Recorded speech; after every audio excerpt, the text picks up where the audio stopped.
Bonjour. Merci aux courageux d'être restés jusqu'au bout. Alors on a parlé de l'HTAP qui est déjà l'HTAP pour le coup, hein. On sait que c'est le groupe de patients les plus rares. Et là on va encore parler d'une rareté parmi les raretés, puisqu'on va faire l'association de deux anomalies, l'HTAP et les cardiopathies congénitales. Alors cardiopathie congénitale seule, c'est pas une rareté, hein. Les cardiopathies congénitales, c'est à peu près un enfant sur 100 qui naît avec une cardiopathie congénitale, donc c'est quelque chose qui est fréquent.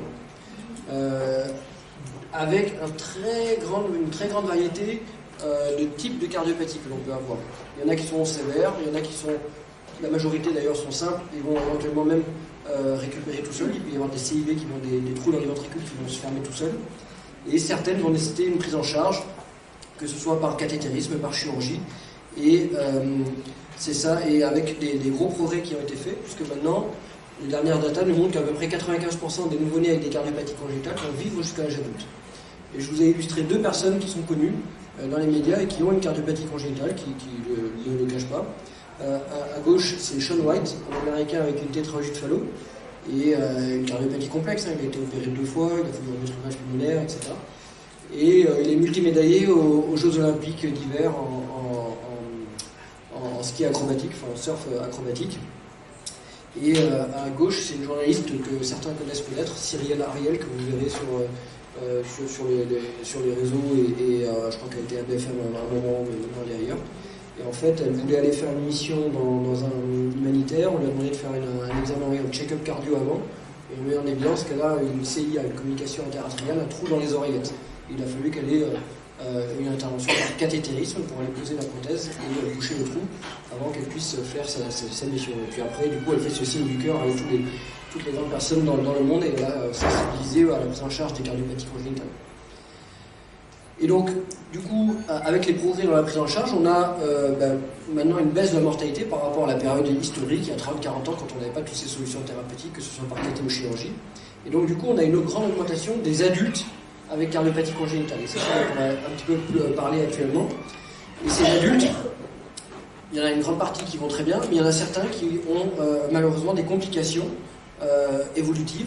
Et globalement, les 4 grandes complications qu'on retrouve chez les adultes avec cardiopathie congénitale, les 4 qui peuvent arriver, parfois elles se potentialisent, elles s'associent. C'est le risque d'avoir des infections quand on a mis des valves, des prothèses, des choses comme ça, donc ce qu'on appelle l'endocardite, l'infection du cœur. C'est l'insuffisance cardiaque, c'est-à-dire on a réussi à réparer la cardiopathie, mais il peut y avoir des lésions résiduelles ou une fatigue du ventricule qui va causer une insuffisance de débit cardiaque. Et puis il peut y avoir sur les cicatrices, des chirurgies sur les oreillettes, sur les ventricules, etc., des troubles du rythme cardiaque. Et enfin il peut y avoir ce dont on va parler aujourd'hui, des complications de type hypertension artérielle pulmonaire. Alors, l'HTAP associé aux cardiopathies congénitales est lié avec plein de mécanismes différents. Globalement, ça peut être soit parce qu'on n'a pas réparé un trou dans le cœur, et où il a été réparé trop tardivement, mais il n'a pas été réparé, donc il y a des zones de basse pression dans le cœur droit, des zones de haute pression dans le cœur gauche, et si on met un gros trou dans le ventricule, ça fait monter la pression du côté droit, et à terme, ça fait développer de l'HTAP, donc c'est pour ça qu'il faut essayer de réparer très tôt dans l'enfance. Soit en fait on a de l'HTAP parce que le charte a été réparé tardivement, et il y avait déjà de l'HTAP qui s'est installé et qui a pu après évoluer à son propre compte. Soit finalement on a normalement une cardiopathie comme la CIA, un trou dans les oreillettes qui n'est pas censé donner de l'HTAP, et pourtant avec un peu plus de débit dans les oreillettes, on se retrouve chez certains patients avec de l'HTAP, parfois même sévère. Alors est-ce qu'ils ont une susceptibilité génétique qui fait qu'ils développent l'HTAP en plus sur une cardiopathie relativement simple? Peut-être, c'est ce qu'on est en train d'essayer d'étudier avec David Montagny aussi. Et après, il y a des formes de cardiopathie beaucoup plus complexes où ça s'intrigue avec des côtés droits du cœur, des obstacles à gauche, etc., qui peuvent aussi générer des formes d'HTAP beaucoup plus complexes à manager. Et donc, si on essaye de la classification dont on vous a beaucoup parlé aujourd'hui, 1, 2, 3, 4, 5, en fait, pour les cardiopathies congénitales, on peut se retrouver dans les 5 groupes, quasiment. On peut retrouver, on va en parler un peu plus, mais une vraie HTAP, les mêmes lésions histologiques en association à la cardiopathie, au trou dans le cœur. On peut se retrouver avec des anomalies du cœur gauche, des obstacles sur le cœur gauche chez les enfants qui vont générer ensuite de l'hypertension pulmonaire de groupe 2. On peut se retrouver parfois avec des atteintes respiratoires autres, et qui vont aussi en association développer, il y a parfois même des génétiques qui peuvent donner association des deux. Thromboembolique, c'est plus rare, mais on peut parfois avoir une CIA aussi avec qu'on découvre au décours d'un bilan thromboembolique chronique. Et puis le groupe 5 qui est un peu le fourre-tout de ce qu'on ne sait pas trop diagnostiquer. Bon, bah justement, les cardiopathies congénitales complexes, on va bien les mettre dans ce fourre-tout parce que justement, on ne sait pas trop où les mettre. Et on les met dans cette dernière classe qui est un peu multifactorielle. Et donc, multifactorielle, on retrouve des cardiopathies avec des noms très complexes, ventricule unique, syndrome de Sinter, atrésie pulmonaire à septum ouvert, des plaques collatérales dans le cœur, enfin des choses vraiment très complexes dont on ne va pas du tout parler aujourd'hui, mais qui peuvent être associées à ces hypertensions pulmonaires. Cœur gauche, c'est des anomalies de la valve mitrale, des sténoses sur les veines pulmonaires, des choses comme ça aussi qui peuvent donner cette hypertension pulmonaire. Et puis surtout, ce dont on va parler, c'est l'HT-AP associé aux cardiopathies congénitales. Et alors même, déjà c'est compliqué parce qu'il y a 5 groupes pour l'HTP. Et après, dans l'HT-AP, on a encore plein de mécanismes possibles quand on a une HT-AP associée à une cardiopathie congénitale. Soit on a l'HT-AP parce que le shunt est resté ouvert, et à long terme, ça peut même faire que le sens du shunt ne se fait plus dans le sens normal, on va y revenir. Soit en fait on a une HT-AP avec un tout petit trou associé, alors là on ne sait pas quel est l'œuf, quelle est la poule, est-ce que c'est le trou qui a été la cause de l'HT-AP ou est-ce qu'il y avait une HT-AP génétique et on trouve un petit trou en plus. Donc ça c'est et alors aller dire quelle est la taille du trou qui fait qu'on est du groupe 3 ou du groupe 1 ou du groupe 2, ça c'est compliqué aussi. Et puis après il y a cette classe d'HT-AP qui est très redoutable et qui nous fait aussi parfois quand on a déjà de l'HT-AP bien réfléchir sur est-ce qu'il faut fermer ou pas un trou dans le cœur. C'est que quand on a fermé le trou et qu'il y a de l'HT-AP qui se développe, qui persiste ou qui s'aggrave après, c'est des HT-AP très sévères, on se retrouve comme le groupe 1 sans trou. Donc en fait le type où on est après en association avec sa cardiopathie congénitale, le type de situation, ben, en fait, c'est associé à un risque pronostic, un risque vital qui est plus ou moins important aussi dans cette classification. Mais bon, on va essayer de pas trop rentrer dans tous ces détails. C'est la même chose, la même classification des 4 groupes.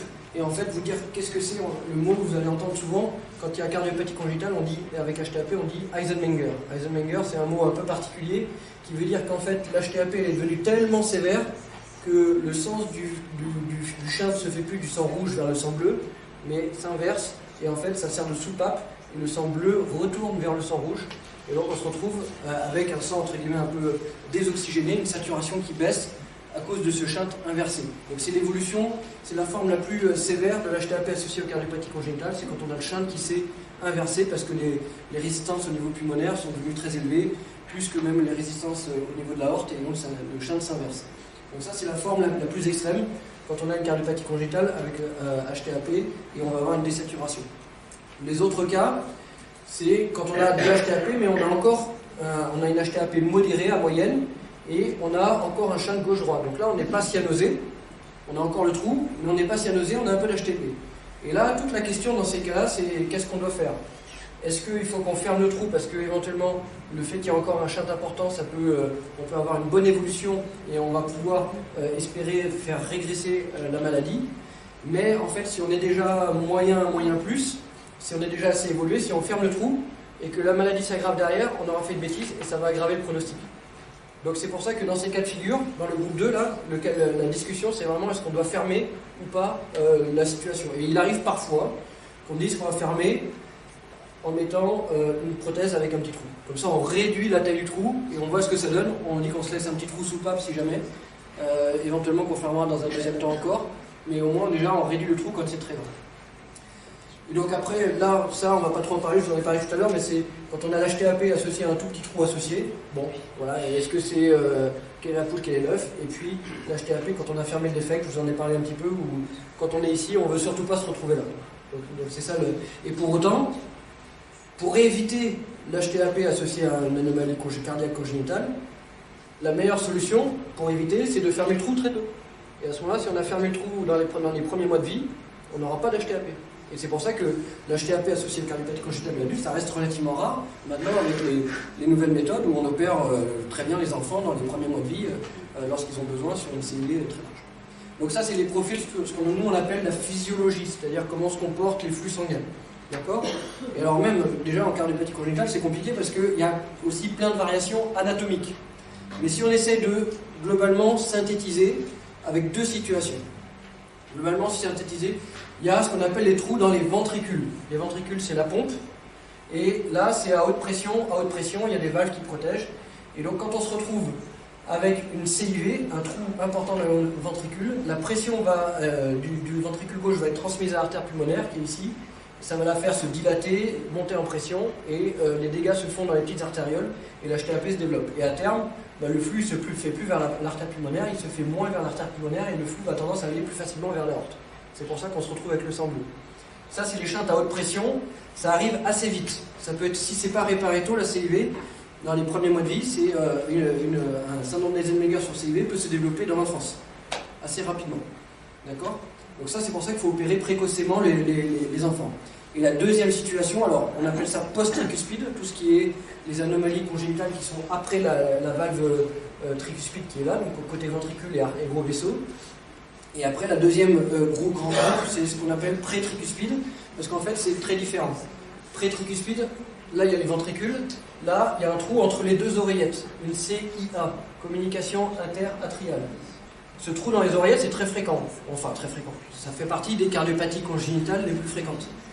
Habituellement, ça chante de la gauche vers la droite, ça dilate le côté droit du cœur, mais il n'y a pas d'HTP. On va fermer avec une prothèse par les vaisseaux, maintenant par cathétérisme, plus besoin d'opérer à cœur ouvert, et il n'y aura pas d'HTP. Et pour autant, parfois, comme elle évolue à bas bruit, c'est pas forcément toujours détecté sur le souffle cardiaque chez les enfants, et on arrive parfois avec des femmes, parce que c'est surtout des femmes, mais parfois les hommes, mais c'est surtout des femmes, jeunes adultes, et qui arrivent avec une HTAP sévère en association avec une CIA. Pour autant, normalement, il n'y a pas la transmission de la pression, parce que ici, c'est basse pression les oreillettes. Donc c'est pas obligatoire. Dans la CIA, c'est vraiment possiblement peut-être une susceptibilité génétique, et en fait c'est un développement plus tardif, une susceptibilité génétique. Et donc on a une prise en charge qui va se rapprocher de l'HTAP idiopathique de l'adulte quand on a une CIA. Une particularité très importante, c'est que du coup, dans les évolutions de prise en charge, si on a une CIA, comme c'est une anomalie qui est vraiment bien réparable facilement par cathétérisme et qui est quand même relativement bien supportée, si dans le pire des cas, dans l'évolution la plus sévère, on a besoin d'une transplantation, eh on pourra faire non pas une transplantation cardio-pulmonaire, comme dans le cas précédent de la CIV, on pourra faire une transplantation bipulmonaire, les deux poumons, et après la transplantation, une fois que le cap est passé, on viendra boucher le trou par cathétérisme. Donc c'est ce qu'on a commencé à faire depuis quelques années à Marignano sur les 4 CIA HTAP. Donc l'HTAP, oui, bien sûr, c'est un risque vital un peu plus important, et cette cohorte anglaise, elle a été un peu déprimante, parce que là, vous avez les courbes de survie quand on a un syndrome d'Eisenmenger, la forme la plus extrême, entre il y a plein d'années en France, en 91, et les datas de Londres, quelques années plus tard, et en fait, c'était pareil. Donc ça suggérait qu'on n'avait pas beaucoup progressé. Pour autant, à Londres, c'était 2010, donc c'était avant qu'on ait quand même pas mal de solutions thérapeutiques, les médicaments peuvent aider, et des nouvelles solutions dont on va parler un petit peu, notamment la place de la transplantation. Et pourquoi il y a un risque vital? Parce qu'en fait, il peut y avoir d'abord les problématiques de la HTAP, que vous connaissez, l'insuffisance cardiaque, etc. Et les problématiques liées au fait qu'il y a le shunt droite-gauche, donc le fait qu'on soit cyanosé. Et la cyanose, le fait d'avoir du sang bleu dans l'organisme, c'est pas très bon quand même pour son fonctionnement. Pour les reins, ça fait sécréter beaucoup de PO, on se retrouve polyglobulique, avec des petits globules rouges parfois, si on manque de fer. Donc cette cyanose, elle peut générer parfois des complications, des abcès cérébraux, des infections, des choses. Donc c'est aussi pour ça que le syndrome d'Eisenmenger est associé à un risque vital un peu plus important. Alors, ils ont regardé dans cette belle étude aussi internationale quelles étaient les causes, malheureusement, de décès dans ce syndrome d'Eisenmenger. Historiquement, c'était des choses que maintenant, heureusement, on ne voit plus. C'était en fait une anesthésie pour une autre opération, même bénigne, une appendicite ou autre, mais on n'a pas fait attention qu'il y avait une HTAP sévère, un Eisenmenger, et l'opération se passait très mal lié au risque anesthésie, qui n'était pas pris en compte par les anesthésistes à l'époque, ou par les opérateurs. Et maintenant, ce qu'on voit globalement, les deux grandes causes, c'est surtout la défaillance cardiaque, l'insuffisance cardiaque, et puis éventuellement des causes infectieuses. Et donc pour agir sur ces deux grandes causes, on va voir ce qu'on peut proposer, et des prises en charge actives sont possibles, on va illustrer ça par quelques situations. Et donc comme il y a des solutions thérapeutiques dont on va parler, on a un suivi qui est un petit peu... À un moment donné, avant on disait, bon, de toute façon, on a une cardiopathie congénitale, on ne peut rien faire, HTAP, Eisenmenger, on ne peut rien faire, donc on disait, revenez nous voir une fois de temps en temps, mais de toute façon on ne peut rien faire. Et du coup, on a un petit peu évolué dans cette pratique parce que grâce au progrès dans l'HTAP et finalement grâce au progrès dans les cardiopathies congénitales, les deux se cumulent et on essaie de faire progresser aussi cette catégorie de prise en charge un petit peu plus rare. Et donc c'est pour ça qu'on est quand même, entre guillemets, maintenant on fait un suivi un peu plus poussé et ce suivi va être avec plein d'aspects. L'examen clinique, la génétique, on en a parlé beaucoup avec Julien tout à l'heure, l'échocardiographie qui est très importante pour évaluer la fonction des ventricules, éventuellement le cathétérisme, on va proposer, même si c'est un examen invasif, mais ça apporte des informations importantes pour avoir les résistances vasculaires pulmonaires. On ne peut pas avoir les résistances vasculaires pulmonaires actuellement autrement que par un cathétérisme. Donc c'est pour ça qu'on vous propose encore de façon systématique encore un cathétérisme dans le suivi occasionnellement. Les examens fonctionnels, le test de marche, parfois même des VO2, les biomarqueurs, les prises de sang qui vous montrent notamment avec le BNP les marqueurs d'insuffisance cardiaque. Et puis, de temps en temps, on vous propose maintenant aussi l'IRM, parce que l'IRM c'est un très bon examen pour évaluer les flux et pour évaluer la fonction ventriculaire droite. Et c'est ce qu'on fait aussi de temps en temps dans votre suivi pour évaluer cet aspect-là. Donc ça, c'est tous les marqueurs très savants qu'on collecte de façon systématique dans le suivi dans votre suivi quand il y a ces anomalies. Et notamment l'IRM, je voulais vous illustrer parce que c'est assez cosmétique cet examen, ça fait des belles images. Et non seulement ça fait des belles images de flux, mais ces analyses de flux, après on peut les quantifier, on peut faire des mesures très précises dessus de la fonction des ventricules, du débit, et peut-être qu'un jour, je l'espère, on pourra utiliser l'IRM en alternative au cathétérisme pour avoir à la fois les pressions, les débits et donc la résistance. D'accord ? Donc peut-être qu'on essaie de travailler, de voir comment on peut corréler les débits, notamment le dernier papier qu'on a publié, c'est la corrélation du débit en IRM et en cathétérisme, déjà, premier paramètre, et puis après il faudra avoir des sondes qui nous permettent de prendre les pressions en IRM, et ça commence à exister déjà aussi. Donc peut-être qu'un jour on pourra s'affranchir du cathétérisme et pouvoir faire des choses par des examens moins invasifs. Mais bon, on n'y est pas encore. Donc, parce que il faut substituer, faisable, après il faut que ce soit précis. Donc il faut vraiment qu'on ait une très bonne corrélation et qu'on ait confiance dans cet examen avant de pouvoir le faire de façon systématique. Mais en tout cas c'est la tendance parce qu'on sait bien que le cathétérisme, même si nous on le demande et que c'est important, ça reste quand même toujours un examen invasif et pénible à réaliser. On évalue le côté fonctionnel. Alors, quand on regarde, les patients qui ont HTAP et cardiopathie congénitale, finalement, c'est ceux qui sont le moins bons en sport. Forcément, parce qu'on leur a plutôt dit, attention, déjà on vous a dit, attention, on évite les efforts trop violents parce que ça peut être potentiellement un peu dangereux. Et donc, du coup, plus la cardiopathie, tout ça fait que quand on regarde les scores, c'est les moins bons en sport. Et en plus, maintenant, on sait quand même que la capacité fonctionnelle, c'est aussi lié quand même à la qualité de vie.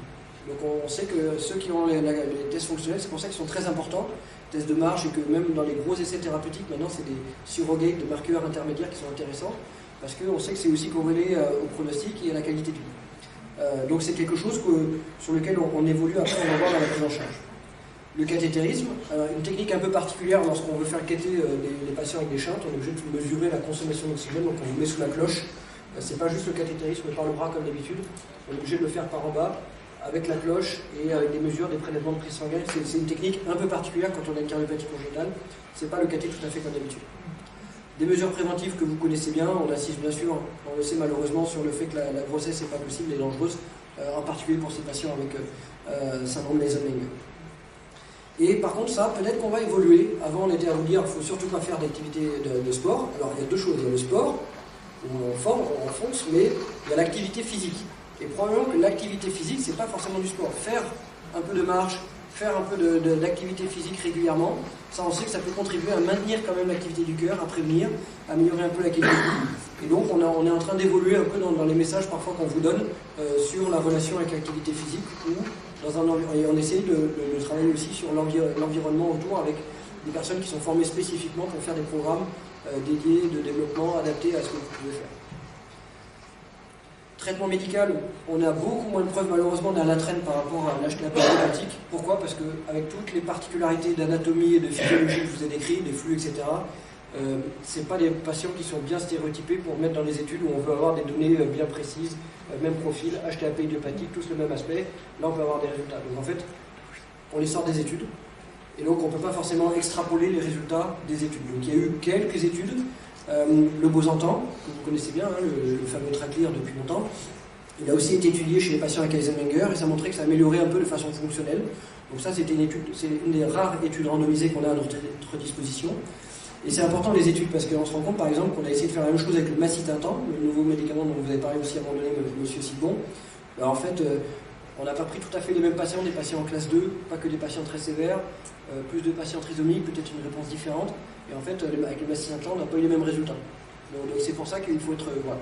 C'est toujours important de pouvoir les évaluer. Malheureusement, on n'a pas énormément de data randomisées. Mais après, on a quand même quelques registres qui semblent suggérer que le traitement semble faire un effet pronostic et donc améliorer le risque vital aussi chez ces patients. Alors, c'est probablement plus vrai chez les patients qui ont les fameux shunts à basse pression, c'est-à-dire CIA, qui ont des formes qui sont plus liées à l'HTAP idiopathique et où l'HTAP arrive plus tardivement, où ça se rapproche de l'HTAP idiopathique, et là les traitements probablement marchent mieux que lorsque c'est lié à une CIV ou des shunts beaucoup plus complexes de l'enfant, où là, les traitements, ça a l'air de marcher de façon moins constante et peut-être pas non plus pour la même durée. Mais voilà, en tout cas, on individualise le traitement. On va plus rarement, pour l'HTAP congénital, plus rarement à la prostacycline, étant donné le peu de preuves, même s'il y a des data qui suggèrent que ça peut aider aussi. Dans les cas les plus tardifs, on va souvent, quand on évoque la prostacycline chez les adultes avec cardiopathie congénitale et HTAP, on va aussi évoquer éventuellement la transplante après. Et après, deux cas cliniques très, très rapides pour essayer pour finir, mais pour illustrer, c'était une jeune fille de 15 ans, découverte d'une HTAP associée à une petite shunt, c'était des veines pulmonaires anormales, juste un petit shunt. Et donc elle avait une découverte brutale, le coup de tonnerre dans un ciel serein, entre guillemets, et avec une forme d'HTAP très initiale, très sévère. Il a fallu qu'elle ait une assistance, transitoirement une assistance un peu particulière, et au moment de cette assistance centrale, on en a profité quand même pour réparer cette cardiopathie un peu particulière. Et après, avec cette prise en charge initiale assez lourde, finalement on a corrigé la cardiopathie, plus une assistance, plus les traitements médicamenteux. Et bien depuis, elle est stabilisée. Ça c'était 2017, donc on est à plus de 5 ans de suivi. Je ne sais pas s'il y a des années sur le traitement. Et elle est assez stable sur sa maladie, sous trithérapie, mais assez stable. Donc voilà, donc vous voyez, on a pu au départ enrayer la progression et la gravité de la maladie avec une prise en charge à la fois chirurgicale et médicale. On a aussi des nouvelles solutions thérapeutiques qui ne sont pas inintéressantes au niveau interventionnel. C'est une patiente qui avait 70 ans, mais une HTAP d'origine mixte. Elle avait du thromboembolique et elle avait une CIA avec de l'HTAP aussi, un trou dans les oreillettes, mais pas qu'une CIA. Elle avait aussi des veines pulmonaires anormales dans la veine cave supérieure. Et en fait, on a développé, ça a été développé par des cardiologues interventionnels à l'étranger, puis ça commence à se diffuser dans le monde. Et on a fait le premier cas il y a 3 ans. 4 ans maintenant, de correction de cette cardiopathie en mettant un long stent, un dispositif médical ici, dans la... vous avez pas sur la souris. Ici, on a mis un long stent dans la veine cave supérieure qui vient tunneliser la veine pulmonaire derrière pour que la veine pulmonaire puisse aller du côté rouge et du bon côté qu'il n'y ait plus un mélange des sangs. Et donc ça a évité, chez cette patiente relativement âgée, ça a évité d'avoir une chirurgie qui a été à plus haut risque, donc une solution interventionnelle qui a plutôt bien marché pour le suivi.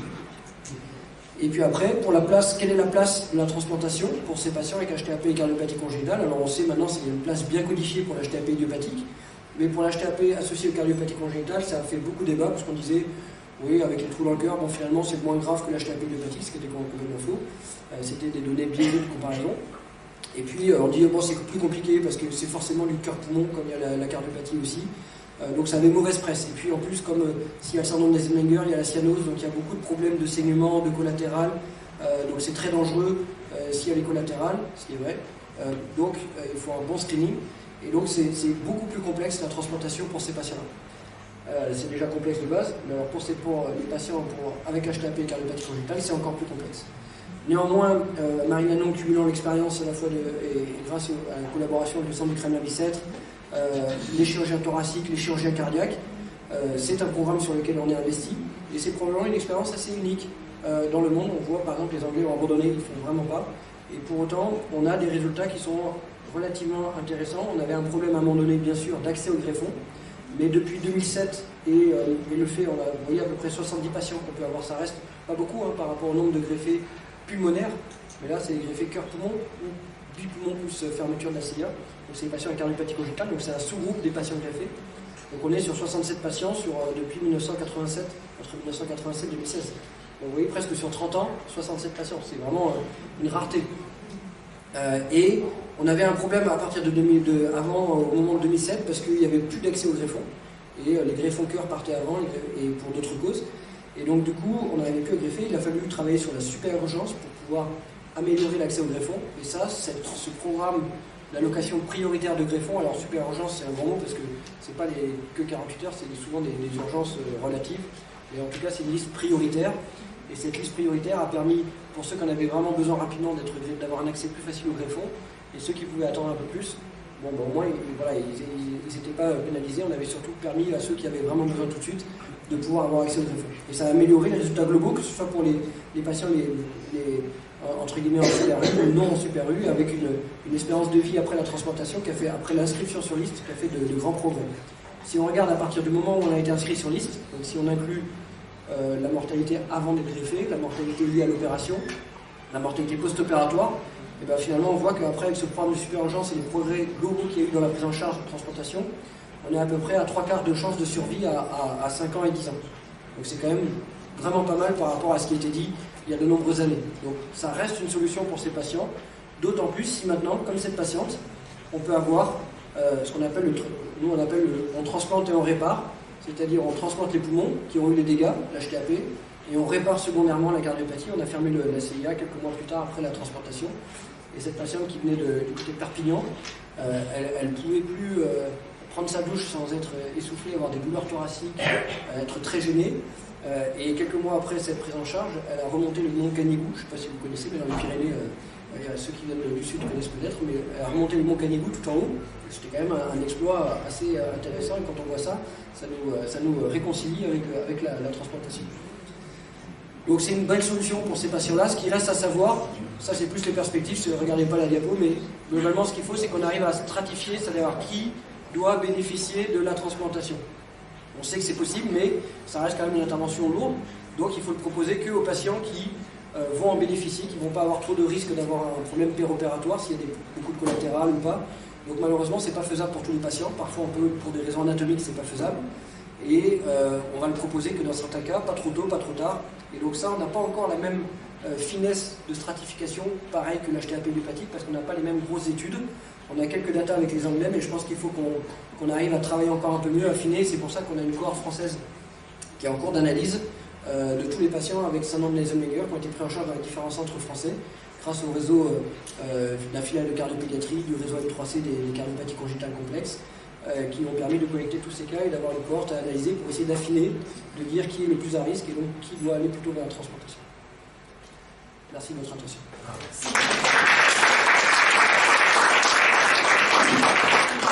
Quel débit? Non, il y avait tellement de choses à dire. J'ai raccourci, à chaque fois j'en ai, je disais ça, j'en ai. Est-ce qu'il y a des questions?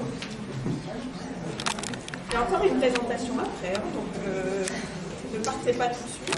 C'est la dernière, je peux le tester. Donc pas de questions sur les cardiopathies congénitales. Ben, merci beaucoup. Alors, pareil, on va faire le même sondage que tout à l'heure. Parmi vous, est-ce qu'il y a quelqu'un qui a une cardiopathie congénitale? Si c'est pas discret, je vais répondre. Non, c'est que la cardiopathie. Parmi vous, est-ce qu'il y a quelqu'un qui a une cardiopathie congénitale ou c'est que HTAP hépatique? Dans la famille. Dans la famille. Non, mais je voulais quand même une question. Ouais. Ah, super. Question. Je voulais savoir si ces cardiopathies, elles sont visibles à l'échographie à votre naissance. Alors, ça c'est une bonne question, le dépistage des cardiopathies, parce qu'effectivement, quand je vous ai dit qu'il y avait encore des CIA qu'on découvrait à 20, 30, 40 ans, même au stade de la complication avec HTAP, c'est-à-dire mais on n'aurait pas pu s'en découvrir plus tôt, avec toutes les échographies qu'on fait dans le ventre. Le problème c'est qu'il y en a certaines, par exemple, dans la vie fétale, le fœtus il a besoin d'avoir des trous dans le cœur, il a besoin d'avoir le canal, il a besoin d'avoir un FOP, donc quasiment un équivalent de CIA. Donc en fait, c'est des zones qui sont assez difficiles de dire si le trou au niveau des oreillettes, est-ce que c'est du normal et c'est un FOP, ou est-ce que c'est une CIA. C'est pas toujours facile de le dire sur l'échographie fétale. Donc c'est pour ça que c'est pas toujours diagnostiqué avant la naissance. Donc c'est pour ça par contre nous on encourage les pédiatres et les médecins généralistes, dès qu'ils ont un souffle au cœur, même si c'est un souffle qui sera peut-être rien du tout, un souffle innocent, fonctionnel, simplement la fonction normale du cœur qui fait un peu de bruit. Et même s'il y a un souffle au cœur anormalique, de faire une échographie pour dépister une éventuelle cardiopathie, une CIA ou autre. Donc, et c'est étonnant parce que les CIA qu'on peut bien fermer par les vaisseaux maintenant, on en fait toujours, on en fait à peu près une centaine par an en Mariano, on en fait toujours à peu près autant chez l'adulte que chez l'enfant. On en découvre encore énormément chez l'adulte. Donc même avec tous les progrès dans la prise en charge et dans le dépistage, on en découvre encore chez l'adulte.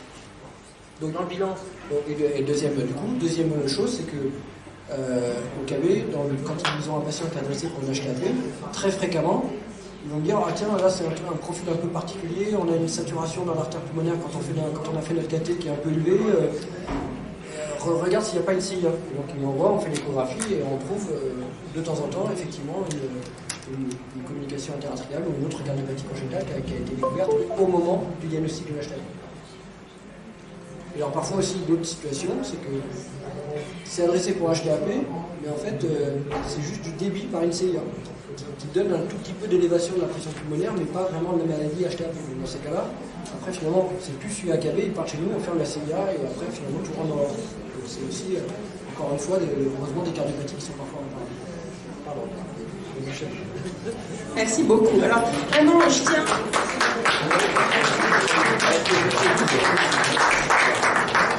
Un grand merci pour cette présentation vraiment très claire, très complète et heureusement que c'est filmé parce qu'on va pouvoir encore récupérer de l'info, on fera peut-être relire des notes.